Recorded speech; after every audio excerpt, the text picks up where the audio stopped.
आसीदाज्यम् रेष्मनिर्भरशरद्भिः सप्तास्यासन्वयः त्रिसप्तकभिरकृताः देवायभ्यग्निर्दन्वाराः अविघ्नं गुरुसम्पदं तद्यज्ञं बर्हिषि प्रोक्षन्नो दोषं जातमकृतः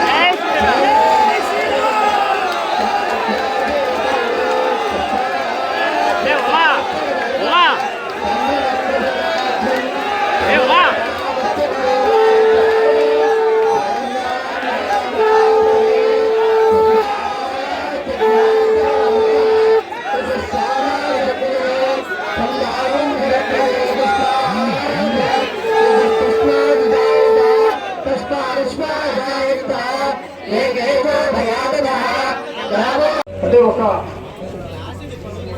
మార్చి నెల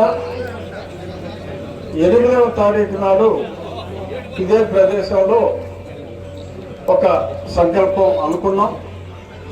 ఆ అనుకున్న తర్వాత పెద్దలు వేణుగోపాలరాజు గారితో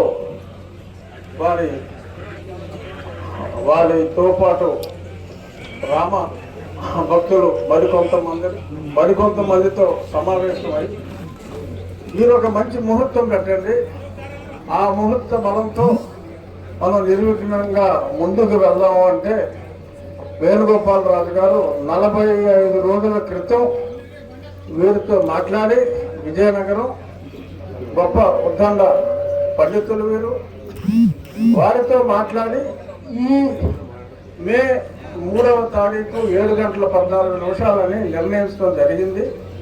ఒకవేళ అది కాకపోతే అని వేరే ముహూర్తం అంటే అక్కర్లేదు, అదే ముహూర్తానికి చేద్దాం. ఎంతమంది మారించే సమాహంలో ఎన్నిసార్లు జగన్ విప్పి కోర్టుకు వెళ్ళినప్పటికీ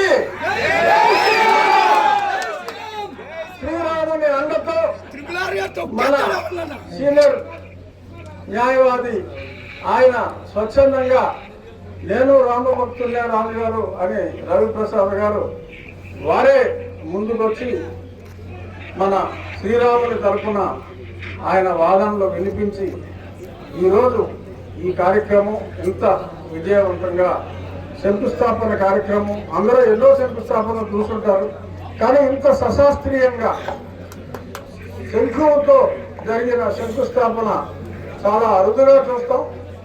ఇంకా గడవలు పెట్టి మళ్ళీ ఏదో తెల్ల కేసులు వేసుకుంటారంటున్నారు, ఏమీ పర్వాలేదు. మనకి ఈ కార్యక్రమం జరుగుతుంది. పెద్దలు ప్రముఖ స్థపతి శివనాగిరెడ్డి గారు ఆయన ఎన్నో దేవాలయాలు ఆయన ఆధ్వర్యంలో నిర్మించారు. ఆయన ముఖ్య అనుచరుడు శిష్యుడైన సుధాకర్ సింగ్ మన ప్రాంతం మనిషి, మన నర్సాపురం పార్లమెంటు నివాసి. వారి చేతుల మీదుగా పూర్తి కృష్ణశిలతో కనీసం 8 శతాబ్దాలు నిలబడి ఉండేలా ఈ దేవాలయానికి రూపకల్పన అవిధంగా జరుగుతుంది.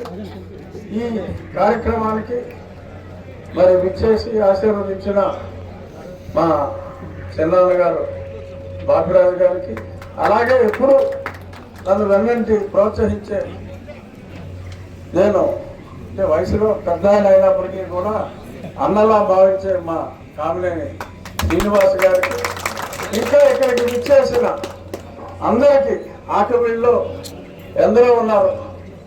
ప్రసాద్ గారు, ఉమా, చెప్పాలంటే పేర్లు గణపతి, సాయి, అలా ఎందరో ఉన్నారు. ఒకళ్ళు ఇద్దరు అని కాదు, అందరికీ కూడా. అలాగే ముఖ్యంగా జిల్లా యంత్రాంగానికి, కలెక్టర్ గారికి, జాయింట్ కలెక్టర్ గారికి, ఆర్డీఓ గారికి, అలాగే పోలీస్ శాఖ అందరికీ, లోకల్ మున్సిపల్ కమిషనర్, ఎంఆర్ఓ, వీళ్ళందరి మీద కూడా వారి డ్యూటీ వారు చేసినందుకు కేసేస్తానని కూడా చెప్పారు.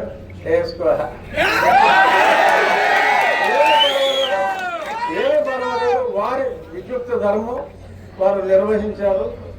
మరి వారి ధర్మం, వారి డ్యూటీ వారు చేసినందుకు కూడా మరి కొందరికి మరి అసహనంగా ఉంటే అందరికీ కూడా సహనానికి కూడా ఒక హద్దు ఉంటుంది.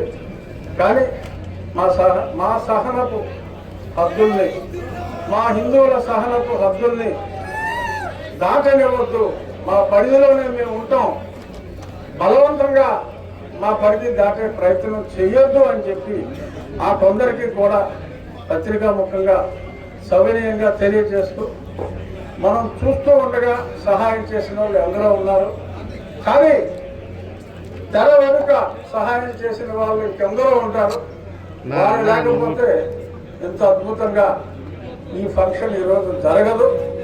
వారి పేర్లు నేను ఇప్పుడు చెప్పడం భావ్యం కాదు కనుక తెర వెనుక అదృశ్య శక్తిలా ఉండి ఈ కార్యక్రమం ఇంత అద్భుతంగా జరగడానికి సహకరించిన ఆ అదృశ్య దేవుడు లాంటి మనుషులకు కూడా ఈ సందర్భంగా నా హృదయపూర్వక ధన్యవాదాలు తెలియజేస్తూ